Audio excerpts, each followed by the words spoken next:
Okay. Open the Shaftsbury School Board meeting at 6:03. I apologize for late.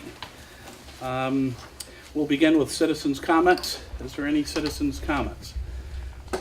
No? Okay. Who's the clerk?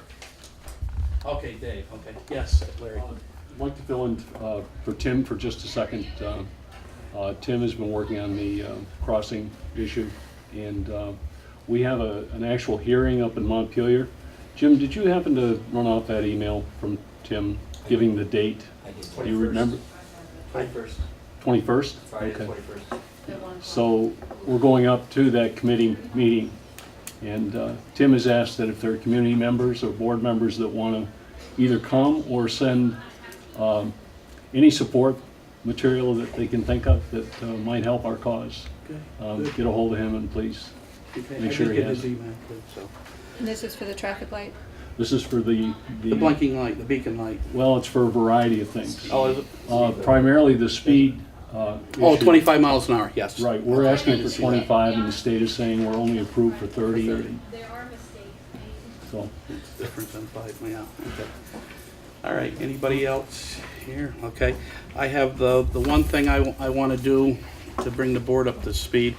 I've said before, I'm going to every board, I like every board to vote on open teacher negotiations. I think it'll be beneficial for everyone, including the public, to do that.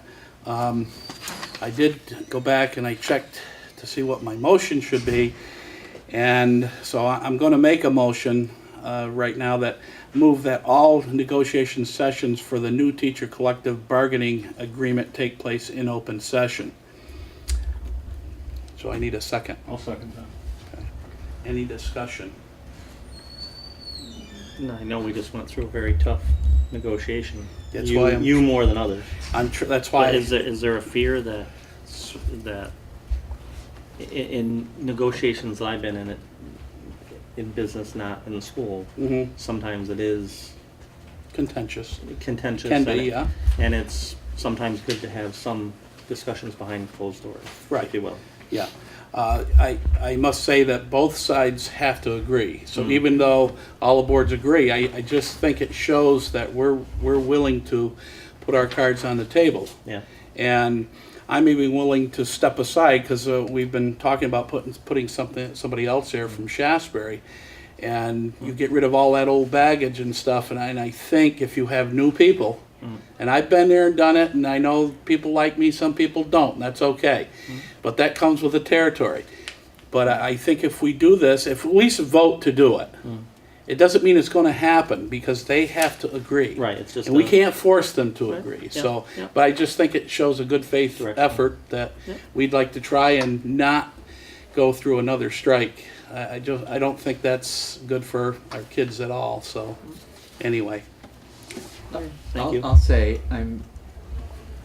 I wasn't here, obviously, and I wasn't involved with the negotiations either. Just as as a citizen observing them, I guess I'm not completely convinced that doing them in an open session would be productive, would be more productive. I know that there was a news article sometime in the past couple of weeks, Fran, about your comments. Yes. And there was a response from the association Right. that wasn't terribly favorable. And Right. I guess, if the intent is to try and get things off on a better footing, I'm not sure that we're heading in a direction by doing this. But We've never done it, and I'd like to at least try it. But again, both sides have to agree. There's nothing saying that they're going to agree to anything. But I think like I say, I think it shows that we're willing to do something different, and we really should. So, Well, yeah. I have to also plead being naive with the process because I've never sat through that, but it just only makes sense to do it in public since the public supports and pays for the Right. education and the teacher's salary and everything. It just only makes sense that it would be Yeah. an open session. Yeah. And I mean, I'm sure there's things that people. Right. I mean, the public can't, I mean, they can't sit in there with negotiations. They can sit there and listen, but they can't ask questions or anything. They have to, they're basically observing.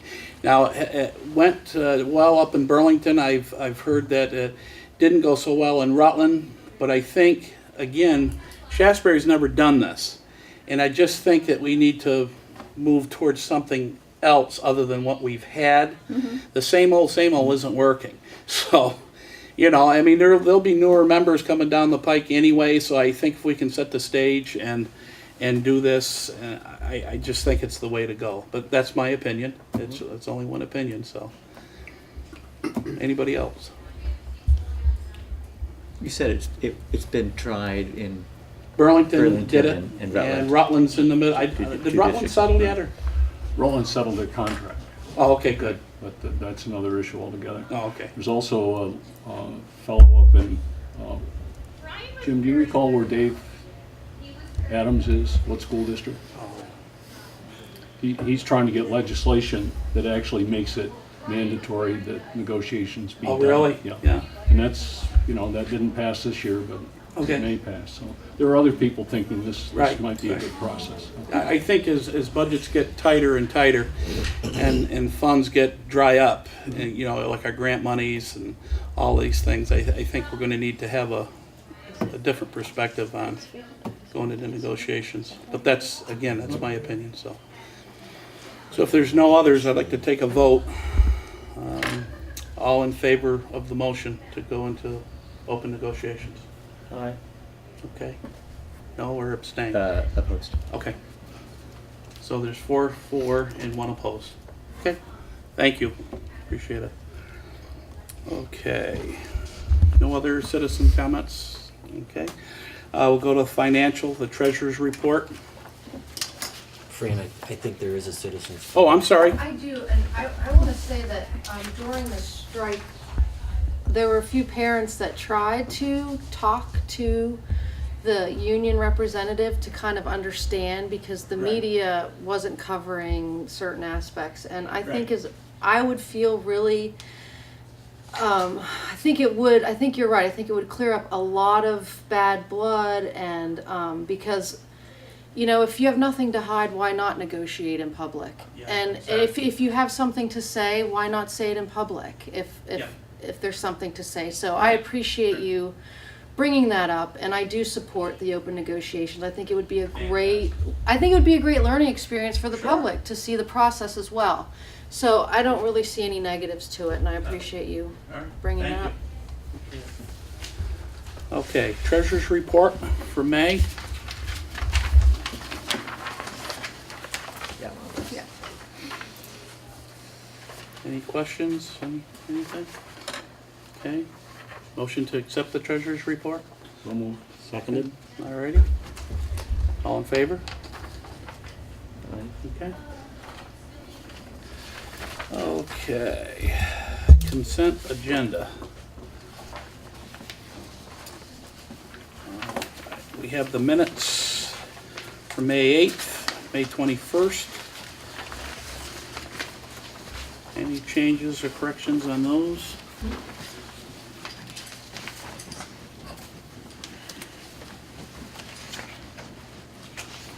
Seeing none. Okay. We got the warrants.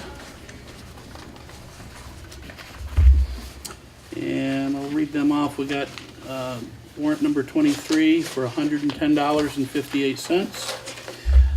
Number 24 in the amount of $1,106.14. 25 is $138.16. 1023 is $48,590.03. 1024 is $72,966.38. 1025 is $49,591.29. 2012 is $7,705.98. That's our water and our clamps and all that stuff. That's everything together. And 2013 is $30,576.53. Any questions on those?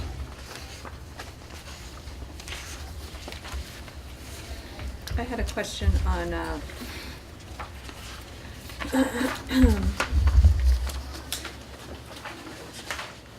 I guess it's voucher batch number 2013. Okay, The last page, page 5, the fourth quarter unemployment. I don't think I've ever remember seeing it like that. What does that mean? What is this? Is this going into It's your unemployment, 4 times a year. 4 times a year? But is it usually lumped together in a sum, or is it broken out like this? No, it's always broken out by It is? personnel and account line. So does each line represent a category of personnel? Each line represents a category of personnel. Okay. All right, doesn't look unusual. okay. Minutes, warrants. Okay, we have, I'd like to pull, on the consent agenda, we have nominations. I'd like to pull number 6. We need to have a conference, do we have to go into executive session for that? No. It'd basically be personnel, okay, You do not have to go into executive to do the consent, okay. unless you want to talk about the candidate. I'd feel more comfortable going into executive session, because it is about the candidate, Agree? okay? Is that okay? Sure. Yeah. Okay. I make a So- motion to go into executive session for personnel. There may be more than one issue for 2 personnel issues. Okay. If you're saying this one and one other. Okay, that's It was fine. brought to my Okay. attention Yeah. from Central. Mary may be willing to speak to them when we get to executive session. Okay, I'll help you. all right, so we want to do executive session right now. Perfect. Okay. There. All right, all in favor? Aye. Aye. We're gonna go, Yeah, we'll go. okay. Rick, you gonna join us for that executive session, please?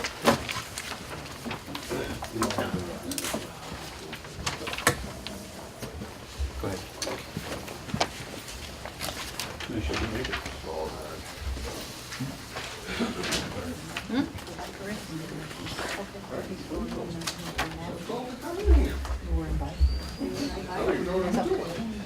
And need a Motion mo- to come out of executive session?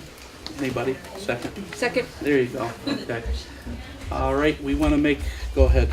Okay, I'd like to make a motion that we take the principal's recommendation for the custodial staff's increase for next year, based on the principal's recommendation. Second? Okay. All in favor? Aye. Aye. Okay, good. Unanimous.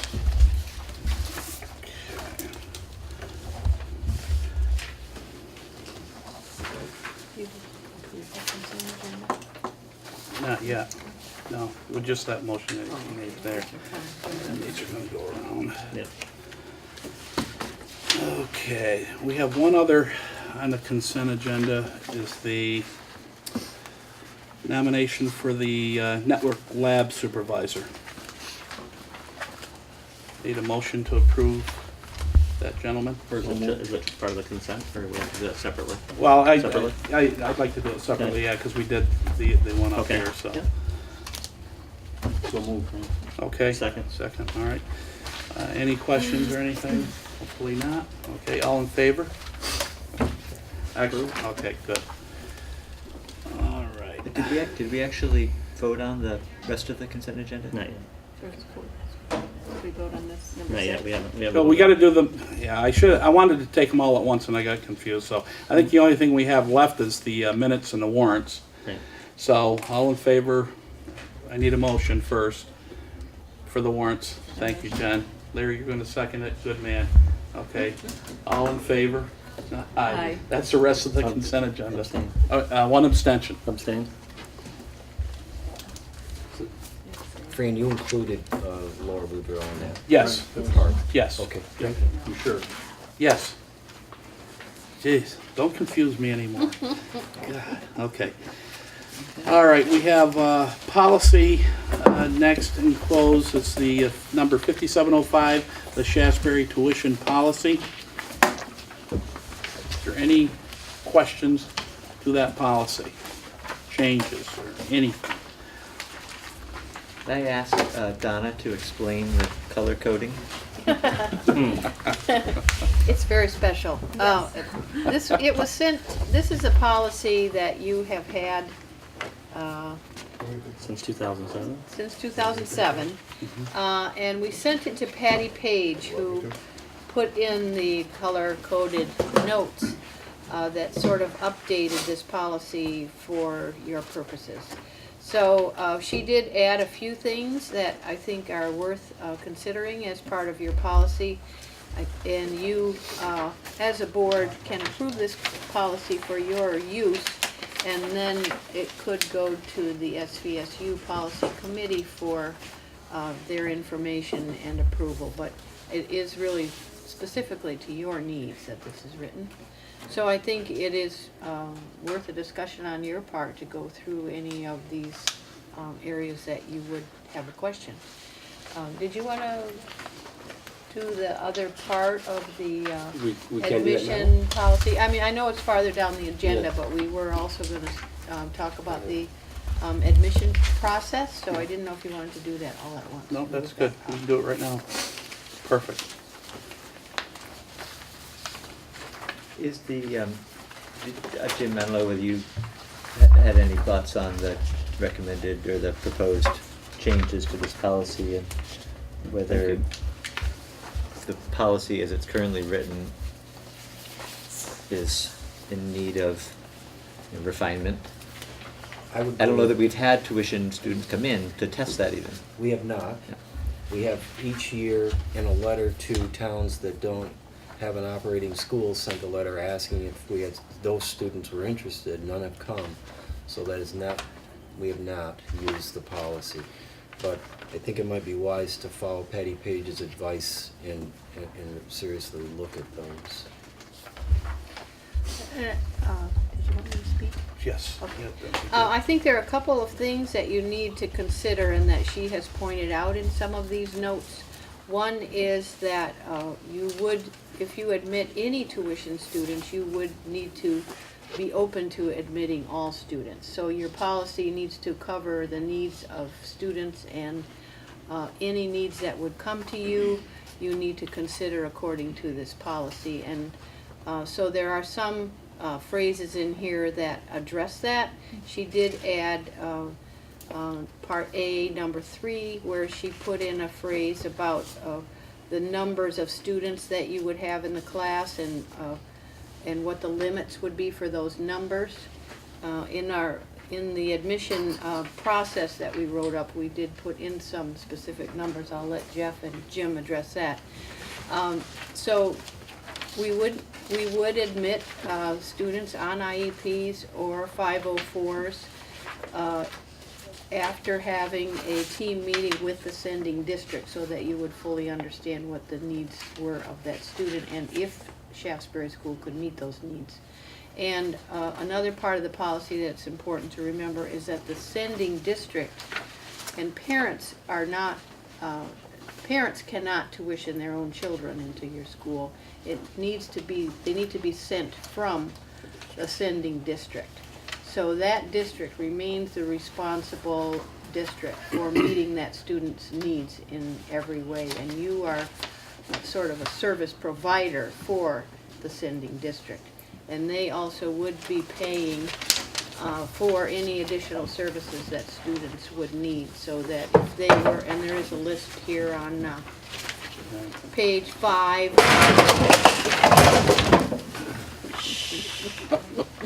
There's extras here, Mr. Harwood. Nothing to see here, move along.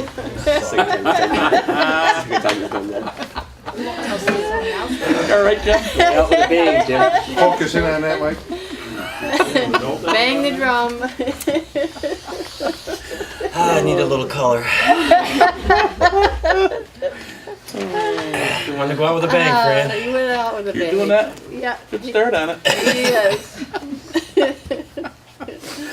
So, on page 5, those would be examples of some of the excess costs that you might bill back to the sending district.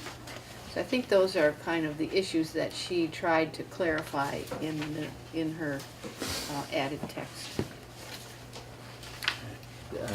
Barring any excess costs, just to be, so I'm sure that I'm clear on how the finances work. The sending district, if it's a student from Sandgate, for example, Sandgate would pay us a tuition. So part of my question is, how much is that tuition? Do we decide it? Does the state decide it, or does Sandgate decide it? And then, as far as the tax rate goes, that student is not counted as towards the equalized people count by us. Okay. But the money that comes in, the tuition payment that comes in, offsets, it lowers education spending for the following year. Rick is nodding, but. No, what, if there's excess costs, i.e. if there's special ed expenses, there's two components. You're gonna get your tuition rate, which I believe your policy says is the state announced tuition, or something to that effect, which is basically your cost per pupil less special ed and less transportation, in a nutshell. I think it's in the neighborhood of $9,200 or $9,100. So that's what they would pay. Then if that child had special needs, I haven't read that, so but I've talked to Patty a lot on this subject, so I'm assuming I know what's in there. We will determine what those additional costs are in, I forget whether you use Sunderland or Sandgate, I knew it was an S. Sandgate. If that S district would pay those costs, they would count the child. They would get the reimbursement for the extra cost because you're getting paid for that cost. That's not a cost to you. You're getting reimbursed for that cost, so they would get the state reimbursement for that. Did I answer your question? Yeah, and so you answered also about what the tuition actually is, and so that's not something that we can, or maybe we could change the policy, but right now our policy is written is it's based on a formula that. You can, as a public school, receiving public tuition from another public entity, you can only charge up to your announced tuition, which is a calculation by the state. You can charge less. You can say $2,000 you can come in. You can't charge $20,000. You can that's a maximum you can charge, but you can charge less. And I think I helped write that policy 10 years ago, and I think we wrote it to basically give you the flexibility in case the state changed that formula. It doesn't specifically say in there. I think it just says follows the state guidelines or something. What the board has done in the past, David, so you have some information. We've had this kind of discussion about what the tuition would be, and the board has always gone with the state recommended tuition and not making it any less than.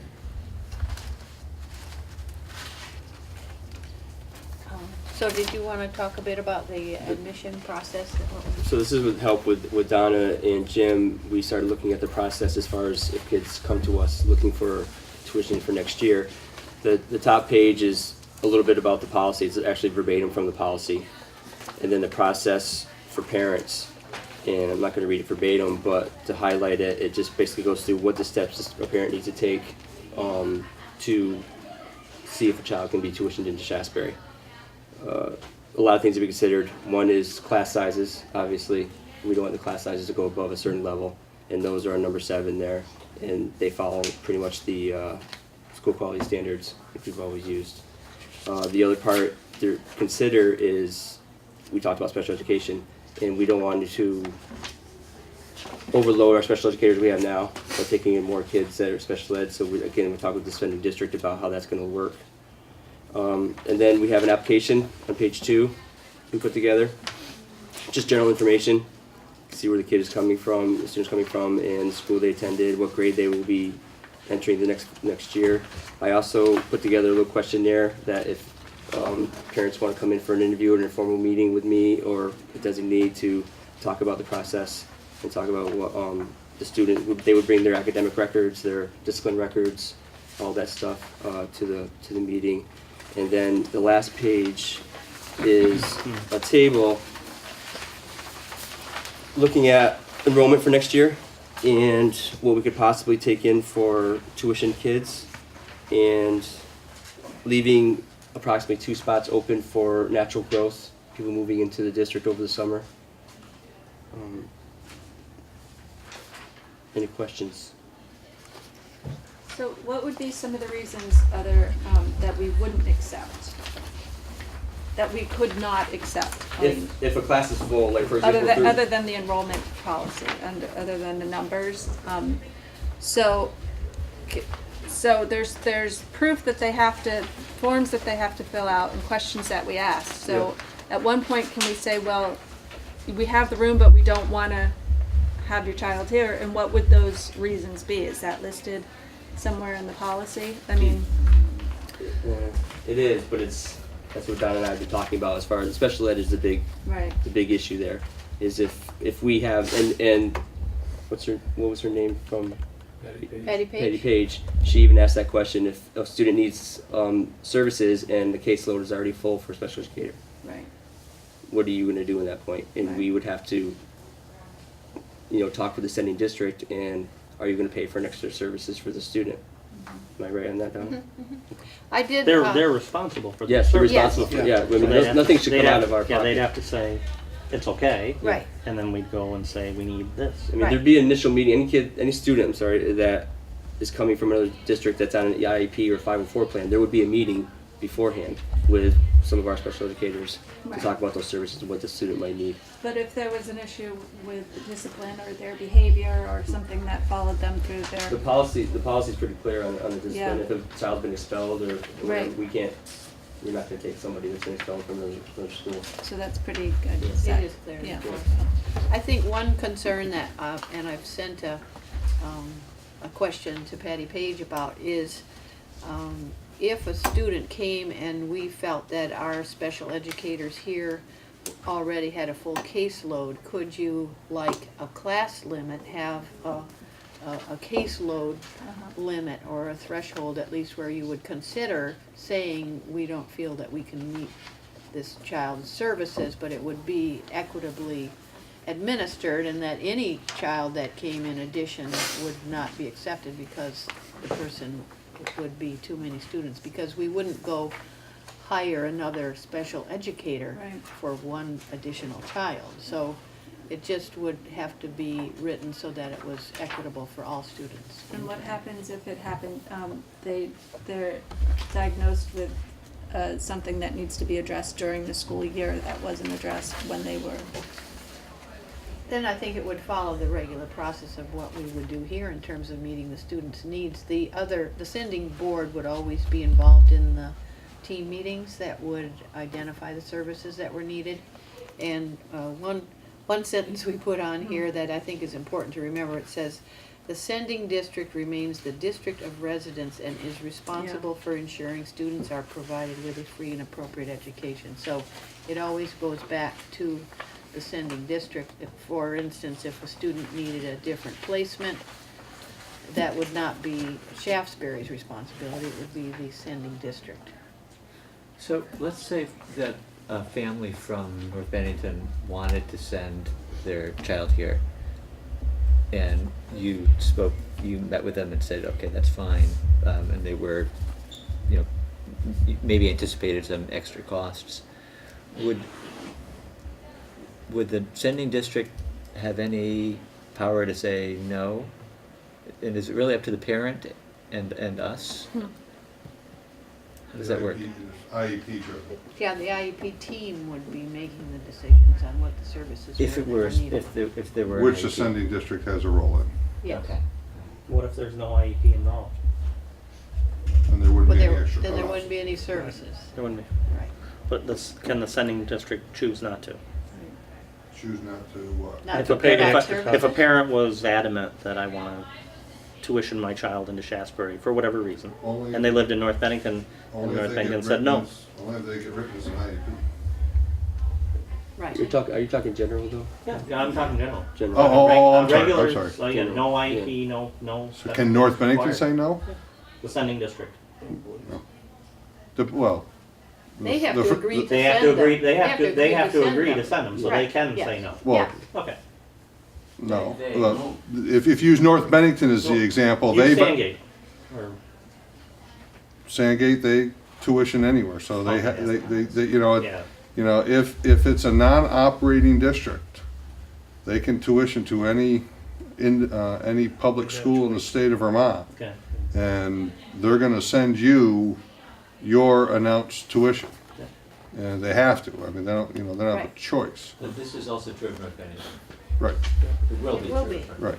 And there's an agreement in here that the district agrees to send and pay the costs involved with the student, but they have to agree to send, but any non-operating district has to tuition their students somewhere. Right, okay, so you're saying that they have to sign it to formalize it, Yes. but they can't, they can't say no. They've already taken action to say yes to everybody. Yeah, All- okay. all the independent, Okay. all the School choice. public schools. Yeah. What about out of state? Does this address New York, Massachusetts? If somebody wanted to. I don't know, I think it says it gives preference to students from Vermont, but I don't know if It that. have to be, it still have to be district sent. Right, It could, a parent can't send them. right. That has to be another district.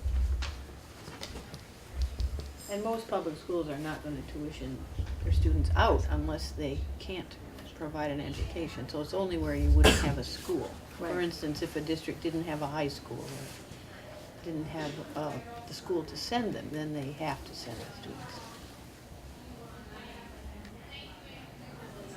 And they have to provide the transportation, so I'm just thinking like White Creek, the border there. they must be part of the Hoosick Falls school system, right? Or Cambridge, one or the other. There's a line that sort of wanders here and there. Yeah. So Hoosick Falls or Cambridge would have to agree to tuition those students here. I have a couple of questions. And I don't know if these are questions for Patty, if you're gonna go back and ask her. Who is the LEA? Is that the sending district?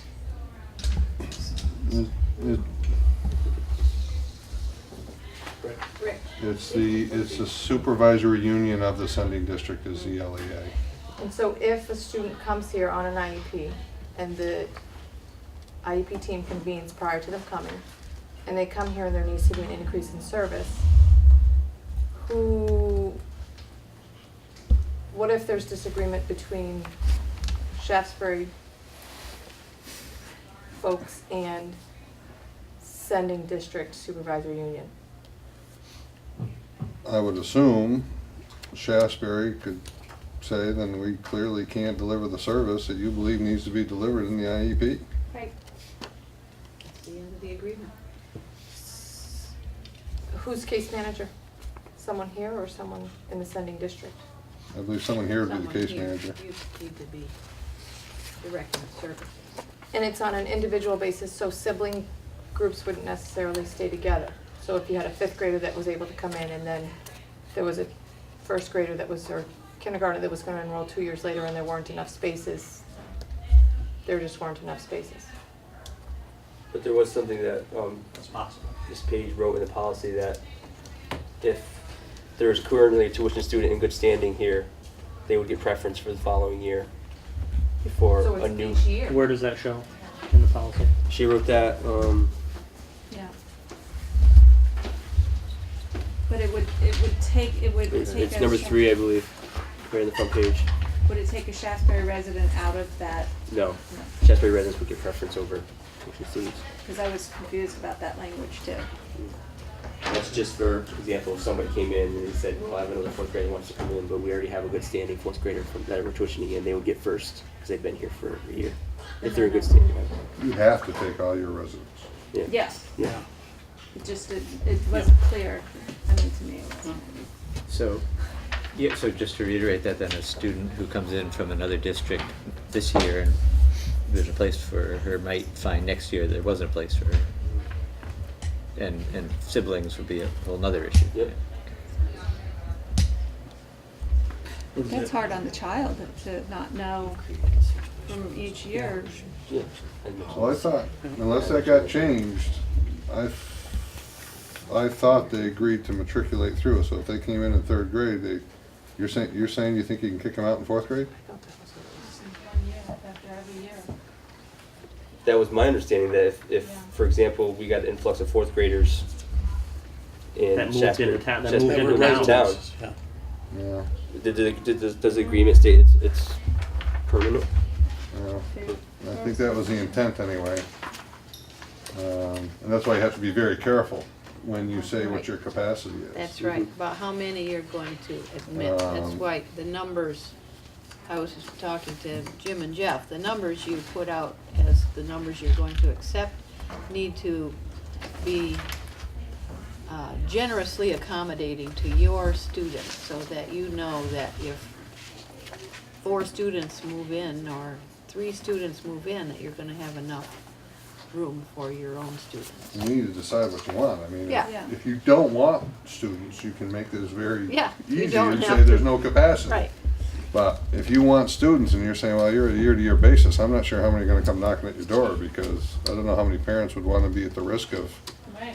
being kicked out every other year. So is that something as board we can change in this policy, that Once you're in, you're in. It was my understanding that that was what it was, the way it was, but I don't think it's changed that I know of. That was the intent, but Second, number 6. On page 2, it Yep. says terms and conditions Second convention page. for a period not to exceed 1 year. is that a change? I don't know, it doesn't look- No, it's not a Not a change. change.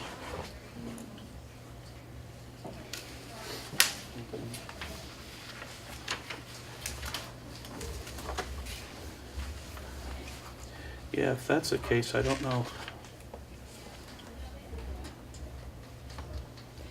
I read that first, and then I thought that that was referring to students that have some kind of disciplinary record. And that it almost seemed like it was on a trial basis for Yeah, I the think way that, that referred. I remember that if we take them, they finish throughout the school.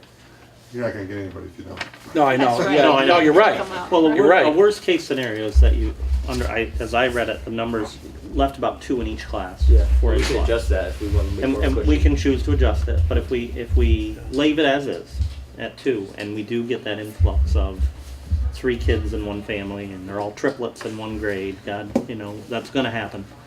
Then what we'd be All third faced, grade. what we'd be faced with is adding another class. Potentially, if we Right. bump up against the total class size. The classroom, we'd have to add another classroom. Is that right, or am I wrong? School Thinking like that? quality. Worst case. School quality standards are recommended. Right. They are not hard and fast. What about SVSU policy? Our Similar. Very They- similar. they just follow I the school don't quality. think you're ever gonna get a hard and fast number that if it says fewer than 20 and you got to 21 students, you're still going to be fine. And it's also considering that's if you get every tuition student in that grade. Yeah, I know. To max that out. Yeah, I'm just Which may or may- I'm just thinking of, we're setting a Yeah. policy. Mm-hmm. It's important. I really think that 21, depending on the grade, may not be fine. I think that class size restrictions are good. I think of K through 2, if there was 21 kids, I'm the first one to say I want 10 and 11, because of the quality of education. So we would be faced with that, potentially. It's important. And I'm not comfortable saying, I'm sorry, we're full, you gotta leave. Right. I'm with I you. don't think that was the intent. That's not the intent, you're right. Yeah. But that's what we'd be, Looks like the that's what we'd be intent of faced this. with, or another Yeah, board. it looks potentially. like it's written Might that not- way, might not though. be- Might not be here. Definitely looks like it's written that way. So what are we saying? Where You do, wanna- could you just bring us all to that page, Jen? It's page Yeah, 2, page- number 6. Under terms of admission.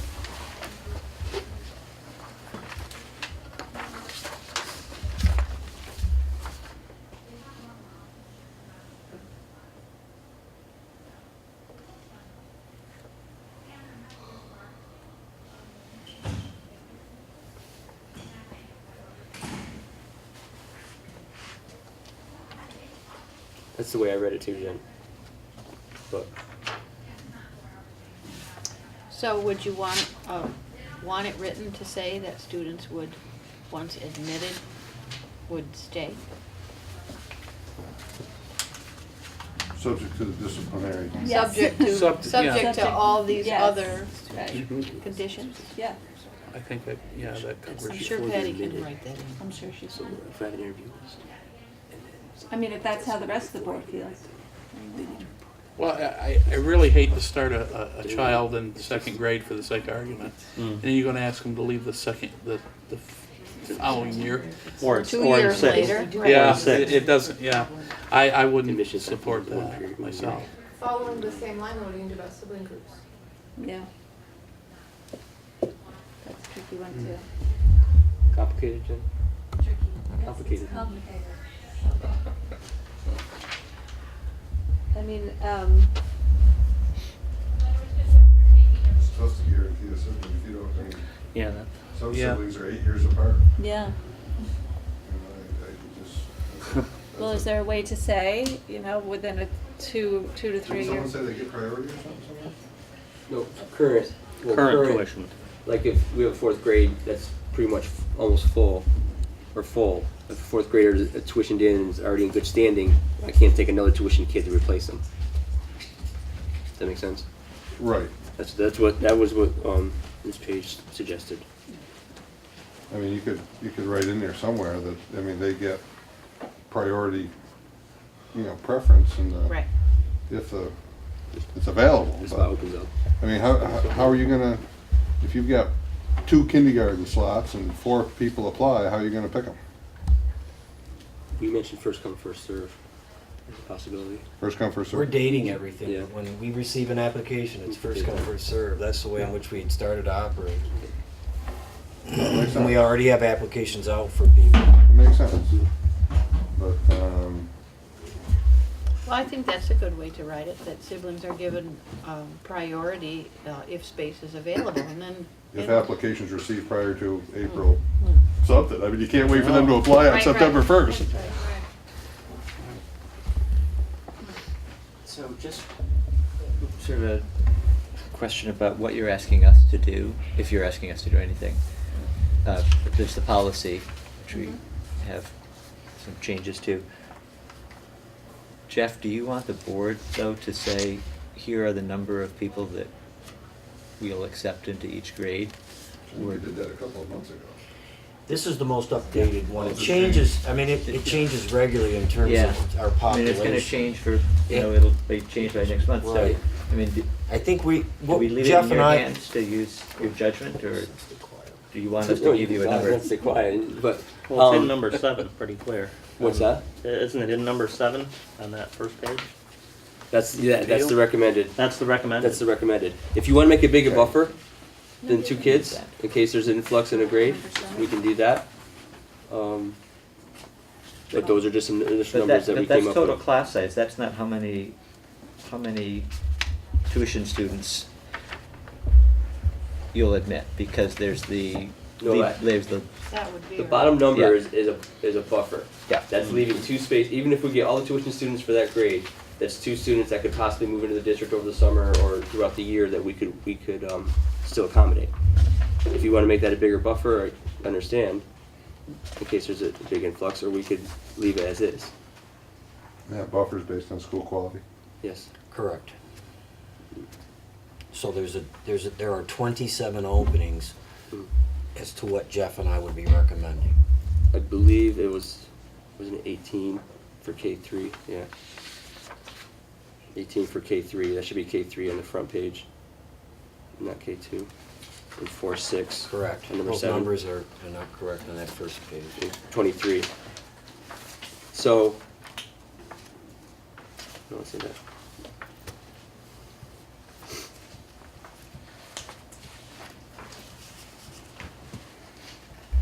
I think that you, as the building leaders, really need to decide what are the numbers you're comfortable with. But I do think that you need to leave room for siblings, but then also how many others would you accept? So you might want to keep your original numbers even a little lower, so that you do have, that buffer for 2 is already taken out. Yeah. And then it might go up 2 more from there, because as it's listed, you're saying that could also include 2 siblings, so that's 20, right? Like Well, here. depending where they, yeah. Well, 20 in a class? No, No. that's not the case. No. Not if you look at the That's- chart in the back. Yeah. Depends on the siblings going to. Depending upon where there would be room. That school quality standards for kindergarten 5, we're saying that we would only take in 2 students tuition with 2 openings left for Shaftsbury residents through natural growth. You have availability of 4. We have availability of 4 spaces in kindergarten. Does that make sense? Mhm. Okay. But for these numbers, you have to consider then, should you say that the limit is 16? So that you're leaving more room for siblings that might arrive, or new residents?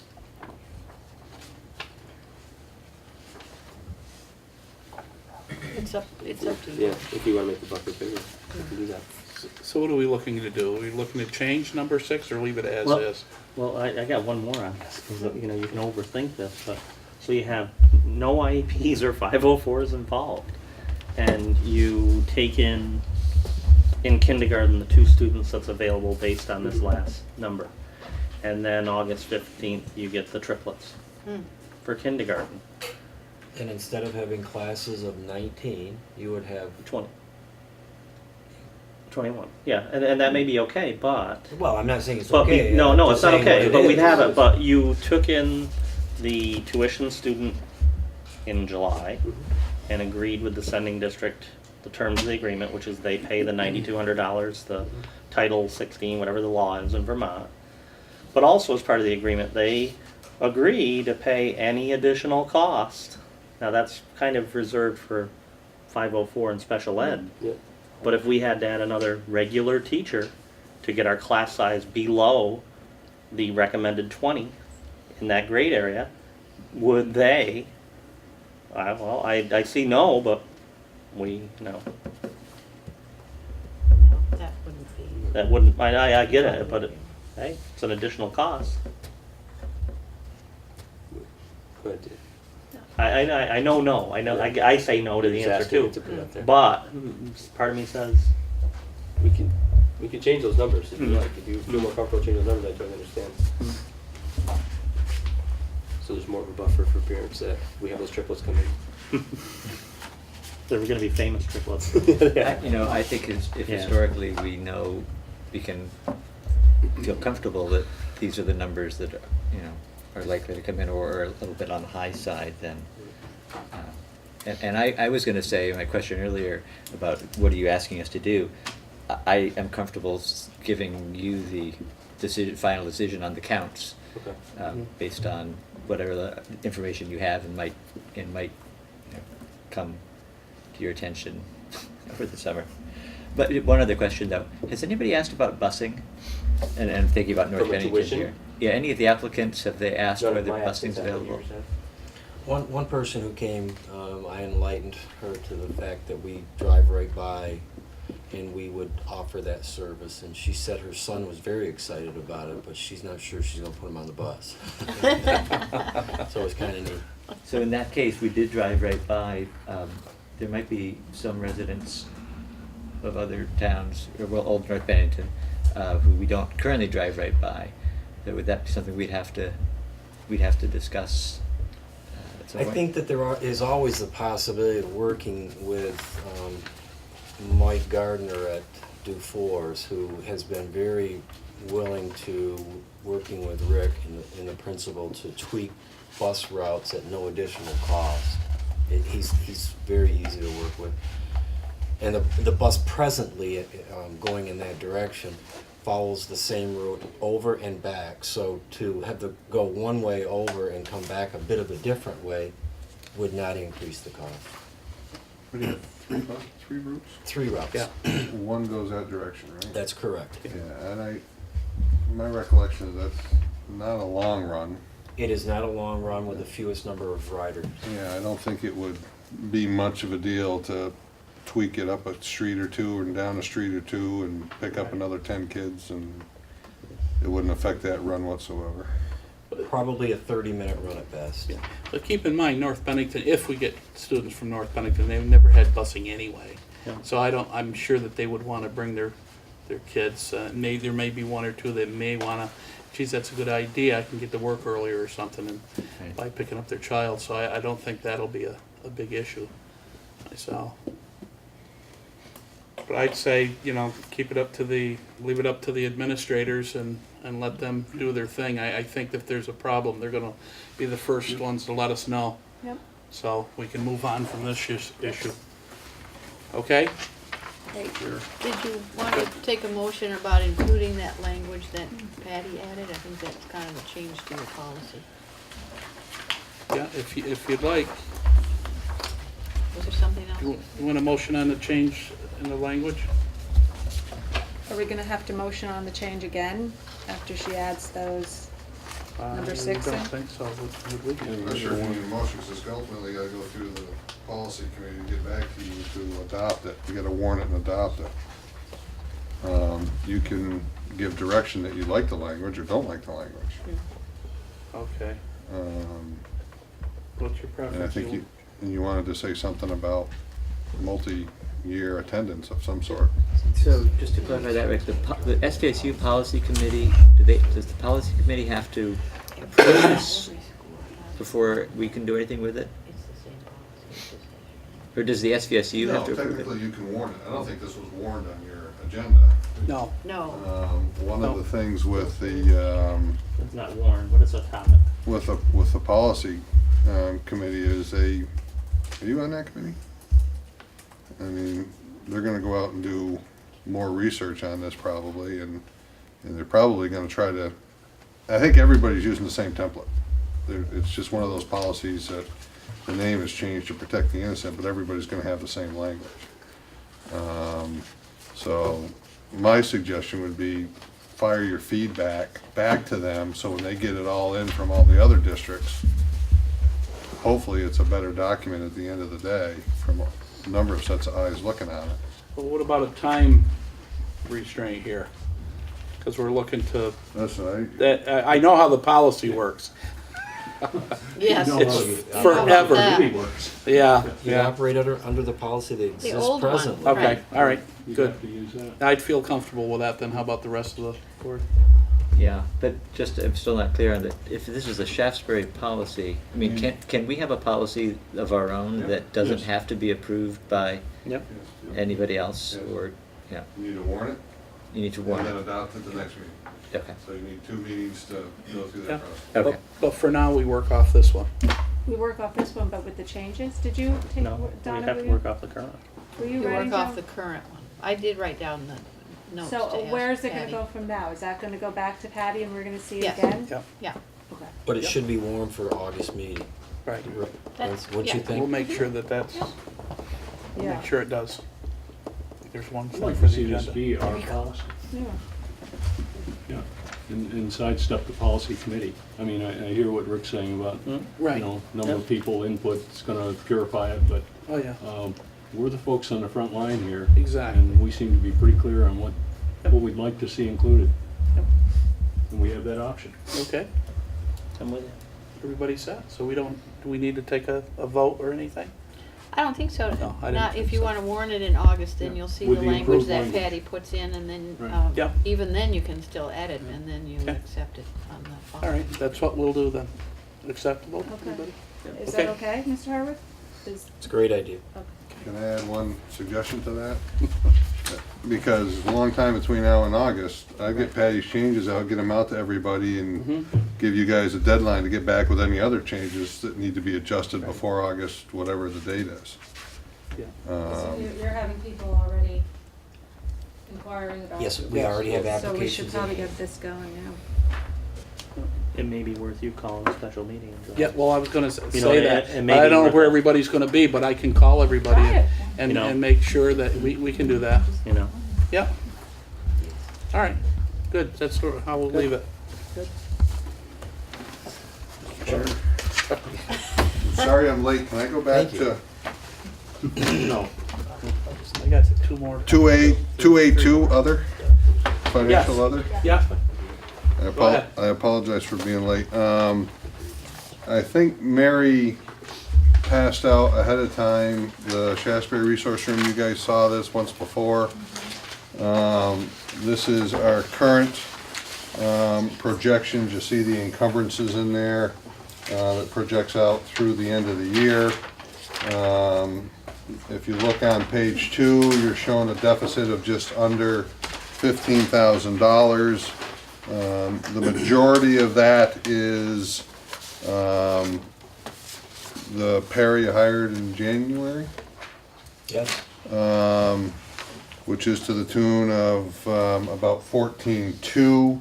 So the good news is you're not that much in the hole over and above that. My recommendation is, well, as you know, you can either pay this deficit now out of this year's cash, or we can carry the deficit, we, the SVSU, can carry that deficit for you into 2015. You will get the reimbursement on this expense this year. Regardless of what you decide to do, we report the expense to the state, we get the state reimbursement on it. You will see that revenue flow into this year's revenue. I'm suggesting, based on my anticipation of how difficult 2015 may look, that you pay this supplemental assessment out of this year's cash. You would likely come out of your contingency fund, although I know we do have some health insurance cushions based on some of our budgets compared to what staff took for health plans. Rick, could you just clarify that the number 14,764 would really be half based upon federal, so it's really a $7,000 plus dollar? Net to the fund balance will be $7,000. You're gonna have to pay this, you're gonna have to pay roughly $15,000. You're gonna get $7,500 back in revenue, so the net cost to the bottom line fund balance is roughly $7,500. Thank you. So we're gonna get that, and that'll be this fiscal year. Correct. We'll get that refund. You So get that regardless. And so the two choices that you're giving us, or that we have to us, are to pay for it this year, Yeah, or wait and pay for it in 2015. in 2015. Okay, and if we don't pay for it this year, that means that there's going to be a larger fund balance that rolls over, Yeah, but not to 2015, to 2016. 15. This is 13, Okay, so it rolls to 15. so will it make a difference? I'm not sure in which years. Well, it does make a difference, because you're gonna have a greater expense in 15, and you won't have that offsetting revenue. You would then have the 15,000 expense, but you wouldn't have that $7,500 in revenue. You'll have the 75 revenue now, which will will bring up your fund balance to a larger number. Yeah. And then, when you do pay the money, you're not gonna get the reimbursement again, because you already got that reimbursement once. Right. So you're gonna have to pay that expense then, and not have the corresponding reimbursement to it. Okay, this is just an internal transfer anyway. We're not paying anybody outside of the, is SDSU that we're Right. paying? Correct.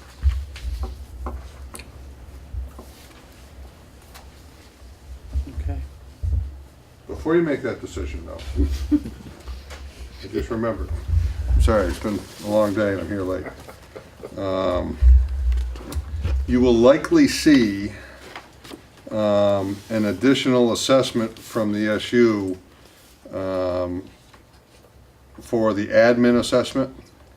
And the reason for that is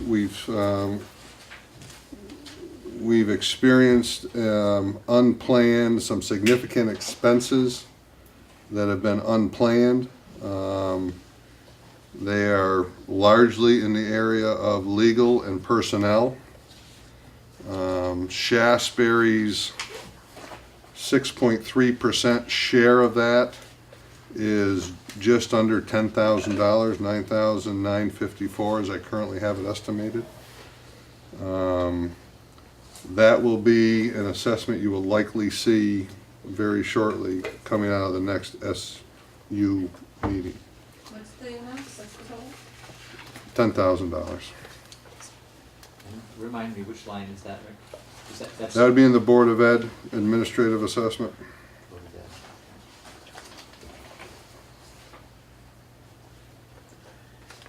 that? Now, you say that, but, so we're gonna get another one from the SU because Mount Anthony, so we're gonna get hit twice. Right, yeah, what's the total Shaftsbury Basically. count? Mount Anthony's assessment, which is 55.36%, will be 87,000, roughly 87.5, and you guys are roughly 11% of Mount Anthony. So your obligation of that is what, another $9,000? So maybe 20 total. 9,500. I mean, you won't physically see that. The taxpayers get it coming through the tax rate. There's 175, almost $180,000 of unplanned expenses in total at the SU level. 158,000. Okay. But is that all of it? And our reps from the SU board, That I know do today. you have any information of what that might be? I can tell you one rep, Brand can speak for himself, did not vote for the action that caused this. And I think if you want more information than that, then we should cover that in executive session, Yeah. because it does relate to personnel. And we got an executive session at the end for negotiations, so I'd like to address the board then for that. Because there's some things that you should know that we didn't know, and decisions were made without the information, which is not very smart in my book, but it So is what. For Rick, do we have to do anything, or is this just information at this point? I would like action on the $15,000 for the special ed resource room. The 14.7. I'd recommend you do $15,000. Okay. I don't know if there's another couple bucks out there I'm not aware of, but you can do if you No, want to do that's 14. fine. You want to do 14.7, do No, we'll 14.7. do the 15. You know, it's the board's pleasure. And where's the extra 7,000 gonna come from? I know we're gonna get 50. Contingency. No, but then you were gonna offset some with some No. over budgeted It- insurances. It could come from the new hires that were hired this year at the beginning. We put in the budget way back when, all family plans. Right. And there are 3 people who did not take those, so there's You got health. supplemental surplus of monies in that health care line for teachers, probably 30,000. Yeah, there's also Yeah, that's fine. the That's more interdistrict. than the 15. The interdistrict tuition. Was that this year that it was split? You're not going to pay that full bill, right? Correct. Or are you going to pay any of it? You get just part of it? I can't remember. I lose track of years. You know what I'm talking about, right? For that one student, The interdistrict tuition, we'll pay for 3/4 of it. 3/4 of it. So, where was that number? That was.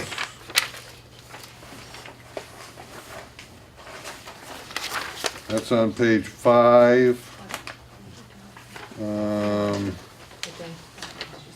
So $15,000. So there's going to be $5,000 there, roughly. You think, Jim? Excuse me? There's $15,000 there. I think there's going to be roughly $5,000 I there. would, I would say that would be close to that. So there's a couple different pots of money that you have to. And where's that one on page 5? I'm sorry. It's Special ed direct fund, 1,200? yep, 211, 1,200. It's about a third of the way up from the bottom. Interdistrict tuition, $15,000.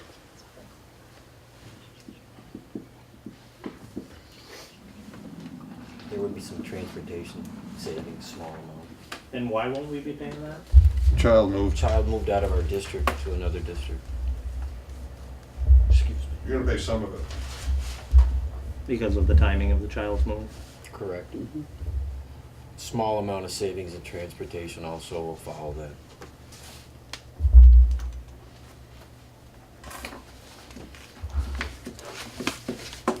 Complicated. Well, if you were looking for a motion, I move that we cover the expenses this year. Thank you. Is there a second? A second. Okay. And the amount is 15,000, correct? Okay. That's what I recommend. Okay. All in favor of that motion? Aye. Unanimous. Okay, good. Anything else? No, I'm just hoping you don't need me for executive session. Do you need me for executive session? No. No. Mary and I free to go? Yes, absolutely. Have Thank a you. good evening. Yeah, have a good night. Thank you. Thanks for, Thanks for coming, Mary. yeah. Okay. Can I just say, Rick, before you go, thank you. I was glad to see that this report covers the May time period. Alice asked me, which one do I send it? Send the previous one. you. Okay. Have a good night. Rick, Have a good thanks. night. Next, facilities. Who's doing that one? I don't think it should have been on there. Okay, Yeah. it's off. All right, the presentation, the Common Core in the classroom, Sarah Cross. Case. I kind of figured that, At this point, and I call said the me. cross. Okay. Gotta tell Rich. Take your part. I had a pile of papers. You did? It's okay. Oh, they're up here. Look at me be organized. So the question was asked last board meeting, what's happening with the Common Core and how it's changing things? I think you asked that question. So I put together something, and I'm going to be perfectly honest, most of the information I have for you here I've Thank you. taken from the internet. Of course, I have cited all my sources because that's very important. Thank you. You got one? Okay. This is riveting. You should really take a couple extra for your family. So I also put it up on the smart board as well. Hopefully it will work. It's been sitting here for a while, so you never can tell.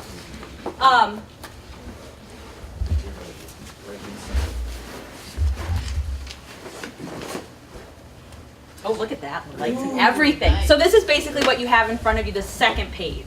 And so I just put it up so you can see, and then I've split it apart to explain it a little bit more. So this is the first page I had. We started with the Vermont Framework of Standards, which is where it all began. And so this is a little bit before my time as an educator, but the purpose was for it to kind of standardize what we taught in the state of Vermont for all the children. And of course it went too far. So then that was established, and then we realized we needed to be more specific, and especially at grade level. So then we had the GEs, or the grade level expectations, which were built on the frameworks and made it more specific. So then we had that. So now we have the Common Core. And the biggest difference between the Common Core is how it was designed. Common Core was designed from an end point back. So where do we want our kids to be when they leave us? We want them to be ready for jobs, and we want them to be successful in college, and then designed it backwards. What do we need to teach them to get them there? And I took this is off the website. So what does it mean? We started with the end in mind, college and career readiness, raising the bar, and bridging the gap from from high school to college and career readiness, starting down at the kindergarten level. So then the next slide shows what's on your chart paper, but I've broken it out specifically. And I color coded it.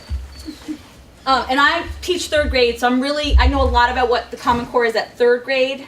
And so the grades above and below, I'm okay, but I couldn't speak to you about what happens in high school. So I just don't know. I could try to find out for you if you had that question. So the red is GEs and state standards, green is Common Core, and this is how we've made the transition between the two. So in all this, the biggest transition has been changing the report card gradually to reflect the Common Core, the changes between the two, between the GEs and the Common Core, so that we know we're great, that's what we're teaching. The report card reports out on it. And it was done gradually. So we started with math, there's a lot of changes in math. It's one of the places where they've taken stuff like completely out and put new things in. So here you can see, before in 3rd grade, we talked a lot about addition and subtraction facts to fluency. That's now been pushed down to 2nd grade, and our focus is now on multiplication and division facts in 3rd grade, which beforehand was done usually traditionally in 4th grade. Things like probability no longer is a 3rd grade topic. It's been moved to higher grades. 3-dimensional shapes was moved to 5th grade. That's something that has been changed. But there's a lot more focus on thinking number sense and strategies when you add and subtract. Whereas this was more on your traditional, which we all learned, the traditional algorithm where you line it all up and you borrow and you carry. So we do that as well, but we expand upon it to develop number sense. So language arts, biggest change, so I teach the language arts in 3rd grade, and I put pretty much everything was kept. They didn't really get rid of much in the language arts section. But there is a big shift from there was more informational text, and using informational text and doing more of it. Technology is more integrated throughout in the Common Core, and it states that throughout the Common Core.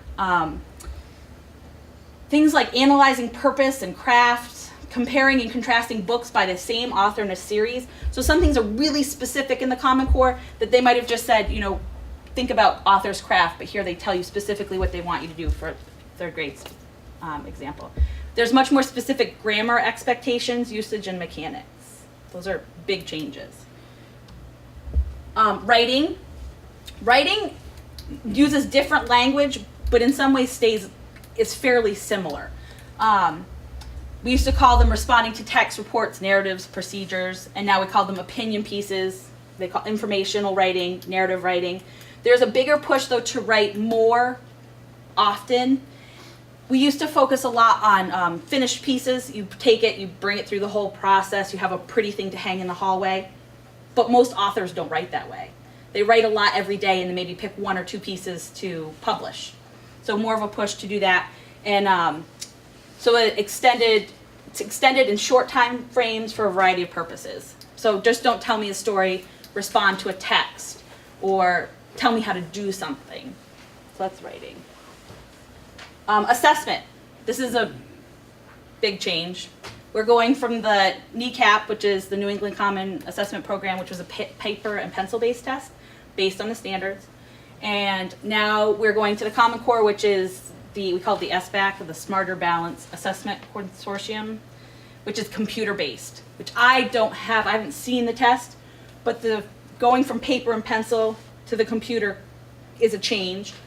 One of the ways we've bridged that gap is they take the MAPS test 3 times a year, which is a computer-based test, and that test already reflects Common Core changes. So they have that experience already. Materials. So this is the thing where I think is important to remember. So they've changed the scope of what we teach, but we're still, just like we were before, in charge of how we teach it, what materials we choose to teach the curriculum with, and the sequence in which we do, and that's left still up to us. So there's still, even though they said, well, this is what we'd like you to instruct, there's still a lot of local control and local decisions that are made. So this part isn't on your paper. So that's the quick and, I know you guys have been here for a very long time. You're making excuses for us.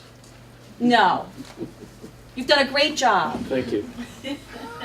Any questions? You will be tested on this. I wasn't going to tell you that until later, but there is I'm sorry. It will be a combination of both because we want to prepare you for the... Sarah, the only thing I might add when you talk about materials and she was talking about reading, one of the things this board and previous school boards in Shaftsbury have supported is about $35,000 worth of reading material that is informational text, which we were weak on 5 years ago. So we really are in good shape in terms of materials for reading and informational text. We have, and we have the literacy lab, which I think have you ever visited? I don't know if you've ever visited. It's the lovely closet down the hall.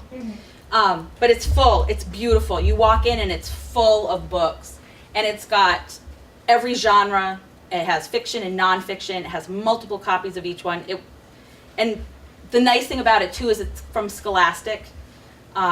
They're hard to avoid, but it's from Scholastic. So as a teacher, we do book orders. So I've been able to take some of the really good books, and through my points that I get from the kids ordering books, I can order class sets of that same book. It's been like wonderful. So that, yeah, the literacy lab has given us an edge in terms of making this switch. And it's a lot of stuff we did before. Most teachers did informational texts. What are Yes. some of your concerns about the switching? I don't have any concerns.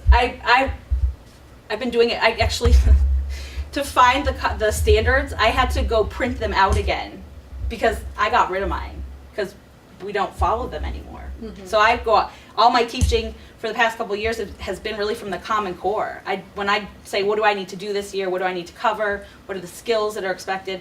I've been looking at the Common Core. And I haven't found that switch painful or overwhelming, or it's been fairly easy. The assessment piece could be difficult for us. The assessment piece could be difficult, and I mean, my things I see make it difficult is it's a computer-based test, and I'm not sure if when they have a response where they have to write, if they have to type. We've got third graders whose keyboarding skills are fairly still in their infancy because they can move with a mouse and click, but typing isn't a strength yet. They do take the MAPS test, and they start taking them young, so they are familiar with that. But no writing piece on that. No, Measures of MAPS doesn't have any academic typing progress. That's or going to be long new for answer. children. So a lot of their writing is just going to be on the keyboard, typing it out. I'm not as familiar with the test, how it's administered. Is that, are we transitioning to that test this year, the SBAC test, this school year? Next year. Next Correct year, about that? some schools have done it as a pilot. You didn't do it here. Didn't do it. So starting in September? Starting We in did, the I'm sorry, spring we of did next pilot year. a portion of that this year.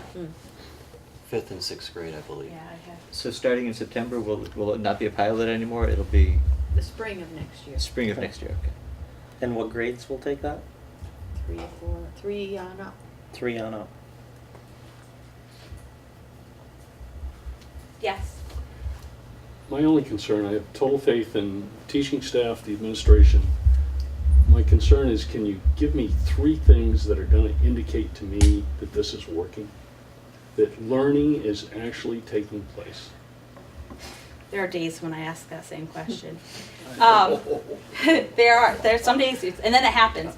I think that, how can you measure if, versus the standards, can you measure the Common Core is working? Are they We're getting asked to measure all the time, and yet we're in disagreement about how we measure or what tests we use to measure and what the results actually show.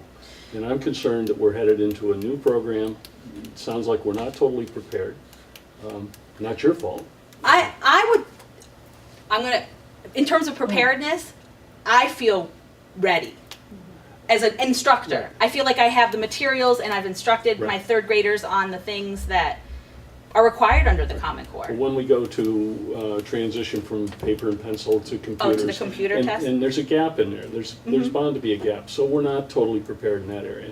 And it's going to be reflected in what we see at the end. And I'm really looking, I'm totally dissatisfied with where we're coming from with No Child Left Behind. I think we're all somewhat dissatisfied with that. And here we are entering a new program. All I'm looking for is an indicator so you folks can come in and say, this is working. Or it's not, and we need your support to change it before we're 14 years into it and trying to figure out where we went wrong. That's just... I can tell you. One of the indicators, Larry, one of the indicators to know whether we are successful here at Shaftsbury would be, in the future, Jeff could certainly, with teachers, bring to you some samples of children who entered kindergarten and have been with us through their career using MAP testing, measures of academic progress, that is based upon the Common Core. That shows individual growth over time. And it would be very interesting for you to look at that and see that, I would say, the majority of our students are making nice individual growth over time. The problem comes when you start comparing that child to a one-size-fits-all. That's very unfair. So maybe bringing that measures of academic progress back to you and showing you a half a dozen of those, you could see what kind of growth in math, reading, and language arts? Writing. Language arts and Yeah. writing. So like, if I was an educator, if you were in my classroom and I gave you the test, You should be so lucky. and you didn't do really well on the test, the test that they give, and they say, this is how I'm going to measure what you know. As an educator, I know we take that's one day, that's one test. And so we compile everything on top of that. We take the MAPS tests, we take what we see in the classroom, what we see you do, like in real life. We take all that to get a whole picture of you as a person, because you're not a score on your test. That's just one snapshot of you. And so, and it's hard, I don't think, it's hard to tell the government that, but that's how we would judge you as a student. We would look at the whole picture and then we'd say, well, this is where he's struggling. So then we would then help you in that area. Or like I know with the MAPS scores, as for my class, I noticed that informational text, because it breaks it down, was a weak point. And so I said, you know what? We're going to do some informational text. And we spent a lot of time. We looked at indexes and glossaries and all those things, and it worked. Their scores in that area improved. Mrs. Burke did the same thing with fractions. So she did before, you could look at it and it was like, you highlighted all the lows and it was, and then she gave the test most recently and there was improvement. So you can measure it. You can measure it, especially on a local level. Yes.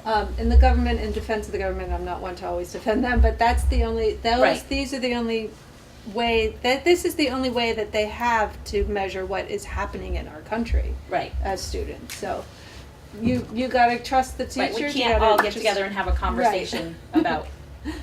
Right, Larry and is the our assessment part, I for me personally, I don't think it's a concern, and I'm not a third grade teacher, but our kids are so savvy right now with what's going on with technology. I mean, my kids can go and get through something faster than I can. I think you're going to find the trouble isn't them with the Right. with the material. I think it might be our equipment that we have to offer. I was gonna go. That's going to be the hardest thing, because we have this lag where we have this test that's going to be administered on, and I know that's being addressed, right? Because you guys have talked about that, but that's part of it too, and then getting the equipment in their hands. And a lot of kids are very tech savvy, but you do also need to remember we have some students who Right. Sure. And again, our aren't. obligation is to all students. Right.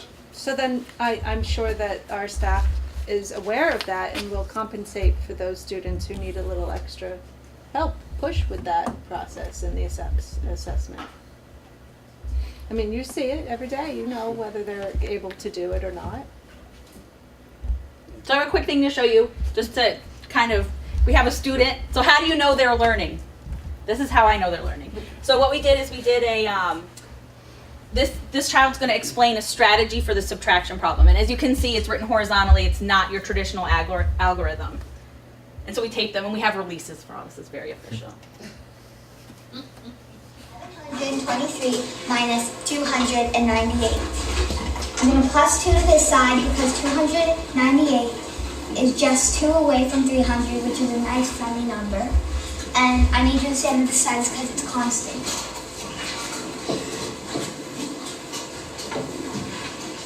So 723 plus 2 is 725. And 298 is plus 2 is 300.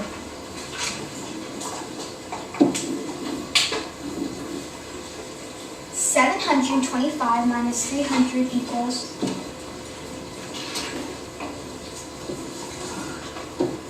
425. That's a really, for me, that's a really great example. And she wrote it all out mostly for our benefit, But this child can do that in her head now. So she has a mental math strategy, which is usually where we get to when we're adults. And so that's, I don't know, for me that's a really positive thing. Any other question? When you're comparing the old and the new approaches to solving a problem like that, is that something that has just happened in the past 2 years with the transition to the Common Core, or is that an older? I think it depends on where you are. I think in other places in the world, it's actually commonplace. But for us educationally, I think it's somewhat, at least for me, it's somewhat new. I was raised with you line it up, you borrow and you carry, even if it's, 111 take away 2, you still line it up, you still borrow, and you follow the steps. So for this, and the goal is less about how you do it, but you think about the numbers. So why would you borrow and carry when the number is 2 away from 300? You just do a mental math strategy. How long have you been teaching here, Sarah? 7, 8 years. So when you started, were you teaching borrow and carry? Oh, yes. Yeah. Okay. So this has happened in the past 7 years, at least. The supervisory unit has been very supportive, providing quality professional development, using some really outstanding math folks. And we here at Shaftsbury had one last year for the full year with us on a regular basis. So we've been fortunate to get quality professional development. You expressed that you needed something. We need something? Yeah, like computers or that kind of stuff, well, equipment. I think that would go back to you for Equipment? the test taking, Yeah. taking the test. And we do have a plan, Yes. and that's to replace with, I think, some of the KIP money, wasn't it? At one point? No, it wasn't. Tiltner money, I thought. Yeah, okay, well, some of the. No, KIP? It was KIP, wasn't it? We're looking to get the tablets instead of the traditional Right. laptops they're used to. Right. And going with the lease plan, rather than buying them outright, we don't need to use the kit money necessarily. We can use the money that's already budgeted for the technology and have a little bit extra over for other things that may come with it. And what grades will get those? The 6th grade will get those to use, but when the testing comes, the 6th grade teachers realize that we're going to need to use those for the school when the SBAC comes. Would they just be utilized for the test, or would they be utilized in day-to-day education if we had I them? think in the 6th The grade. 6th grade they will. The 6th grade will use them year round, minus the SBAC testing, because we will. And the 5th will get The 5th are going to get the the laptop. tops that the 6th grade has now. The notebooks. Netbooks. Yep. And 4th and 3rd have none at this point. There are computers in the rooms. In the room. Not 1-to-1. Not one. And they have you have regular time in the computer lab, so that they're having experiences with the computers. And we are getting more than we need as far as numbers for 6th graders. So there'll be some units that we're able to let your classroom use from time to time, let another classroom use from time to time, so they can be familiar with the device. The reason for my questioning is, in my mind, is how do we get more for more? I want to give them to the 3rd graders if they're going to be tested and taking tests on it. I want to have them experience it, touch There it, is and a break push it. in Vermont. I don't know all the details. Where I know our tech person at the middle school went to a conference where companies are coming together and they're realizing schools need to. The 1-to-1 is becoming very big, and schools need to possibly purchase a number of devices. They're trying to put together package deals that are attractive. The other option is, just to bring your own device is talked about a lot. Yeah, deal. Is there plans out there to equip all grades, like 1 through 6, with tablets or laptops or any of that stuff? Plans for us in Shaftsbury? Well, no, I mean, are there companies coming out that we're going to be, in the future, every class will have computers? Well, there's grant monies or and I realize grant monies are going by the wayside, but I mean, some other types of funding or From what I understand from David at middle school is that this conference he went to was companies are realizing 1-to-1 is very attractive for schools, and they're trying to find ways to make it affordable for schools. They know it's not right now. It's not right. We can't buy 235 tablets. We just can't afford it. So they're trying to find ways to make that happen. And I don't even know if you would need to, I mean, it would be lovely, it would be great to have all of us have our tablets.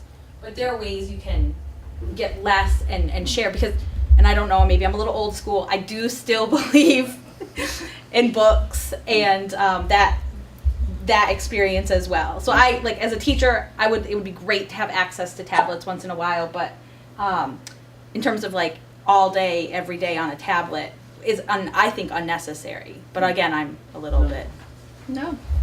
No, I still use the library You're the card one now. doing this. Fran? Yeah, well, I'm sorry. I have a quick question.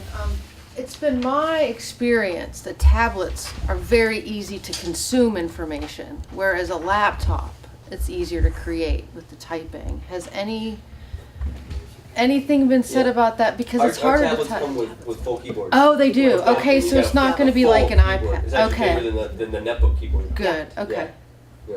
that was a That's like concern. Gabby. Yeah. Okay. Okay. If you have any other questions, let me know. Thank you, Sarah. Thank you Thanks, so Sarah. much Nice for job. doing that. Nice job, Sarah. I'm sorry it's so late. Try to get you out of here earlier next time. We ain't done If yet. there's a next. Okay. Jim or Jeff, you're up. Well, you've already done the tuitioning piece, which Right. was Jeff, so we'll Yep. go right to artists and residents, and Jeff will take you through that. Okay? So we'd like to request some funding for artists and residents this fall, probably in September. We have a poetry guy. He actually came to the middle school a few years ago. Did a great job with our middle school kids. We'd like to get him for 2 days. He charges $750 per day, plus $200 for lodging and meals estimated cost. And this is from Deb Daly's done the research on this man. His name is Ted Shue, I believe, the poetry guy from Middlebury, Vermont. So she's requesting $1,700 to cover both days, plus an evening performance. So they'll come and he'll come and do an evening performance for parents and kids from the Tilner Fund. Okay. Any questions? Oh, so I guess I'm asking for a motion to approve that. Okay, there's a second? Second. This is school-wide, right? I'm Yes. sorry, Right, Jim. yeah. Yes. No? Okay, all in favor, unless there's other discussion? Okay, unanimous. Thank you There you very go. much. Great. Emergency shelter report and request. I have the report, and I did not make copies because it would just chew up a lot of paper, but I would make it available for anyone who wants to look at it. The only, when they did their review of the building, the only recommendations that they asked, we're in really great shape. We're in complete compliance, except for handicap parking. They don't like where it is. We've got to work with them to provide more handicap parking at two locations rather than the one we have. So Jeff will work on that piece. And other than that, we are in very good shape in terms of being a school that would be a shelter. And that report is here.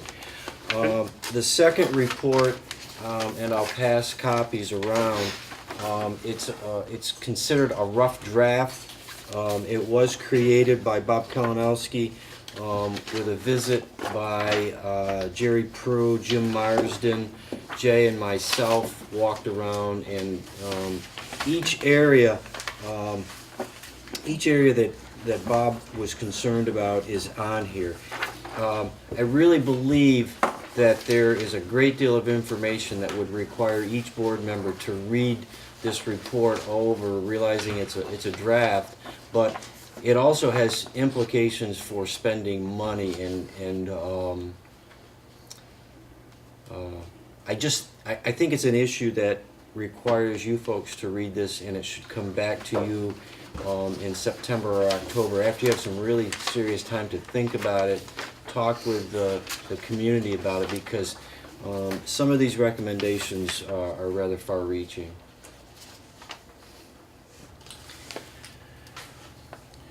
This is some of the things like it was done at central office with the bulletproof glass and all this other stuff. Okay. I don't know if you want to discuss tonight or just I think take that it home, the read board it, read it, think about and it. then we take it up at our next meeting. I think it's a lot of information Or to maybe even wait digest. till after school is open in September, Right. where you might. Yeah. You make, the community may be very interested in being part of a discussion on this one. Do you have any comments that you want to make on this before you? I would Davis? say that some of the recommendations, I just do not believe that a police officer needs to be in this building all day long, an armed police officer. And I said that to Bob Kalinowski. I just, In here? excuse me? No, that's in here? It is. Okay. I don't believe that, I think we can strengthen some of our security without, an example would be, they're saying take out all of the glass for all of the entranceways and have it completely closed off. I think that's overkill. I just don't think we need that. I think what has worked well was our simple buzz-in system. It keeps the building very secure. People are coming in and only in one door. I think adding a camera makes sense, or two, with a monitor that the office could see and see who is right there without looking around the corner. I think I should know this, but who is Bob Kalinowski? He's a former Vermont State Trooper who lives in the area. Okay. And he's hired as a consultant? And he, To yes, conduct and this event? he put together security and safety audits for every school in the SU. He graduated from Mount Angelo. I think my biggest concern looking at the building, I know we're not talking about this right now, but it's the windows, and they address it in here, all along both sides. Yep. And that's all I have, other than I want to take just a moment, I know it's late, but I just truly want to, because this is my last meeting with you here, to thank you as board members for allowing me to be part of the Shaftsbury community. It has been an honor and privilege to work here. You have been a great board. The board that hired me was a great board, and the changes along the way have been just absolutely outstanding. We have an outstanding staff of teachers and paraeducators and office staff and custodians who work here and just make this a real enjoyable place to be. And we have a community that supports education, and that's outstanding for us. The most enjoyable part of my job is coming every day and being with the children. I've got to say that. I enjoy the adults, but just the honesty and the love that you feel coming from the children has just been great, and that's something that I'll truly miss. The last thing I would say is I just thank you for your support and your very generous farewell gift. I certainly appreciate that, and my wife does also. So thank you so much. Thank you. You're welcome. Thank you. Thank you. Okay. Committees, SVSU board meeting June 6th. On June 6th, actually I should go, Larry and I were at that June 6th meeting, but before that we attended the personnel meeting. Jen, you missed a good meeting there. I wished you had been there, but that's okay. There was a vote to accept the retirement letter from Kathy Buck. There was 4 that voted against it, me being one of them, and 6, I believe, that voted for it. So, but there's things I need to update you in executive session on, just so you know. That's all. I'm not gonna, go over everything, but there's things that happened that shouldn't have happened, and I know the banner didn't get it right. That I said it wasn't the right thing to do. Well, there was more that I told him, but he never put it in.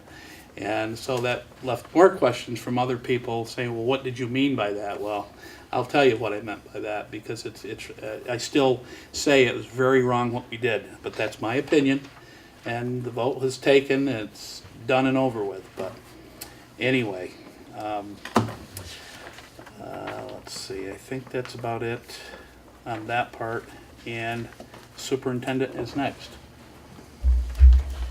I just wanted to thank Jim Harwood for all of his wonderful service here too, and I know he's thanking all of you and all of us, but I just want to say that in my short time here, it has been such a pleasure to see Jim, especially interacting with the children and with adults. But that love goes two ways, and I really do see that he just is the embodiment of a principal who cares so much about his students that it's just been a pleasure to see him in action, and we'll miss you. It's been great. Really appreciate your work here. And Jeff, we're really glad that you're coming on board, and he's been really jumping in every way that he can, and it's really great to be able to see him taking on that role, and that is really going to be what will help the staff and the students to get over the hump and see some new bright lights here too.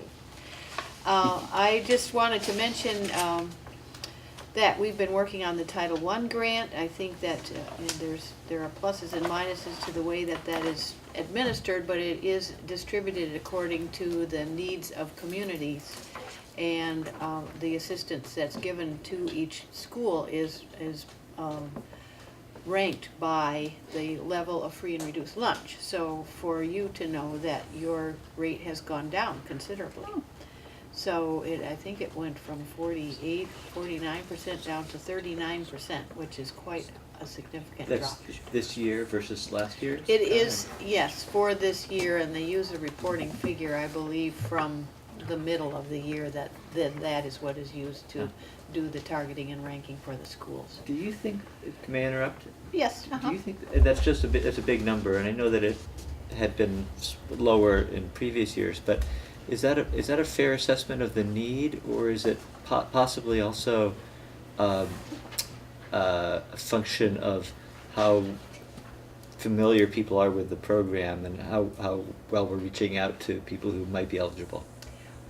Partly, and that's a good question, Dave, because it is always it is a way that, it's an area where we have to sort of go out and recruit people and make sure that we find everyone that actually needs to be on free and reduced lunch. And some people want to apply and some people don't. It's very perceptive of you. But actually, it usually is a pretty true, consistent figure in the elementary schools. In the middle school and high school, it sort of drops off because there isn't quite as much participation for whatever family reasons or student reasons.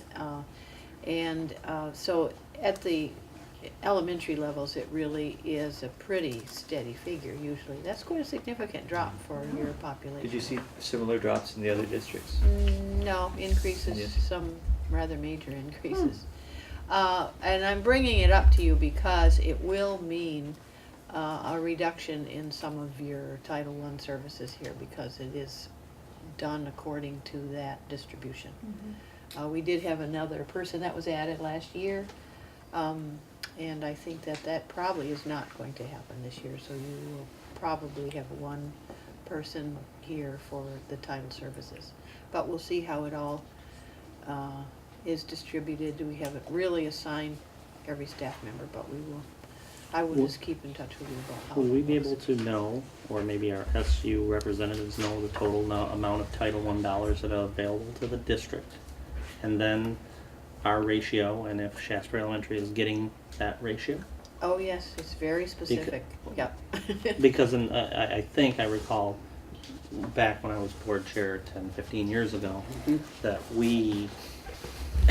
that the supervisory union is able to apply those funds based on needs. And I believe my recollection is that we did not get money because it was diverted to another more needy area as deemed by the SU at the time. And I didn't always think that was fair. Because we ended It's a up because we federally ended up having to regulated do it. It's a federally regulated grant, and they really make the decisions for us pretty much based on free and reduced lunch numbers. But that's just I would just jump in and Yes, say to it you, is Pat, That's not- during your time as board chair, Shaftsbury based upon poverty, was not eligible to be a Title I school and could not receive Title I No, we were. monies. We were. But- In my old time it was. We just broke the level. But okay. All right. But, all right. I can bring that to That's you okay. when it is So completed. you could show us that we got our Sure. fair share. Yep, yep, yep. That's all. It is all proportionally done That's good. according to need. That's good. And then that also just, I would just mention that we're also working on the Professional Development Committee. We met Tuesday, and we're gonna have a member from Shaftsbury now, so your needs will be represented there, and we encourage that because we want a lot of input from whatever is needed at every school. So we are developing a comprehensive plan and starting to develop professional development for the beginning of the next school year. So, and that's all. Okay. Larry? I don't know if the rest of the board is aware that Donna's changed her position. Oh, that's right. That's right. Yes, And, yes. There you go. I am going to become the Director of Curriculum, Instruction, and Assessment. Oh. So I'd like to thank Good for you for you. your help and Yeah. working Thank with you us. very much. Congratulations. Thank you very Right. much. Yep. Congratulations. I'm very pleased. I do think it is my area of focus and expertise, and I am committed to doing that with the district. I know Kathy Marcoux is leaving, and she's offered a wonderful service for all of the schools, and we even hear tonight about how that has helped you here in math and many other areas. And I hope to continue with that good work. I really came to the district with that in mind to help improve student achievement, and that is my goal here for you. Excellent. Good. Well, we'll miss you. Well, at the meetings. I'll be back in ways. You'll see me again. Okay, all set? Okay. Next is my report, Water Committee meeting report. We had a meeting on May 21st. We met with Karen Melliger from the Select Board and Joe Herman from the Water Board. Our questions were answered. All that stuff is in the May 21st minutes, so I'm sure you've read that.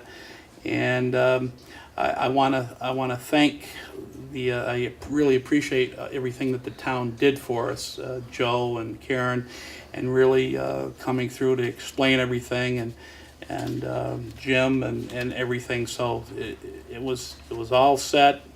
Everything got paid as we approved it tonight at the warrant. So everybody's happy. So I'm glad that had a good ending. And other than that, I don't have anything else, unless anybody else does. Are we moving on to other? Yes. Okay. Yes. I have one item. Okay. I'd like to ask the board chair to replace me as a member of the policy committee. Some issues there have recently occurred, and I no longer feel that I wish to partake in that little adventure. So Okay. So reasons, or you just want to? I'll cover the reasons if we have the opportunity in Oh, executive session, okay. because they do involve personnel again. Oh, okay. Yeah, you're true. That's true. Yep. Okay. Is there anybody else that would like to do the policy committee? Pat, would you be? What's the commitment? Well, when is the It's- meeting and how often? It's usually on a Wednesday.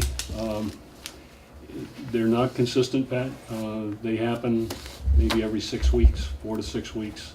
One a month has been the norm. 4:30. Yeah, 4:30. it's a fairly early meeting. And I'd be happy to trade with anyone else that wanted to step into that role. I don't have the heart to ask Jen or Dave. I know. Their I'll- plate's full, but Yeah, 4:30? Yes. 4:30 is generally, and I it think may there vary an hour here and there. Yep. It's usually that consistent Well, time. I and think. and what days are I is will. it on Wednesday? If it's Wednesday. It's Wednesday. Oh, okay. So that's, I just looked at my calendar. Wednesday afternoon is my best day Excellent. to be So out. that's Usually one on the the second 26th. or third Wednesday, right?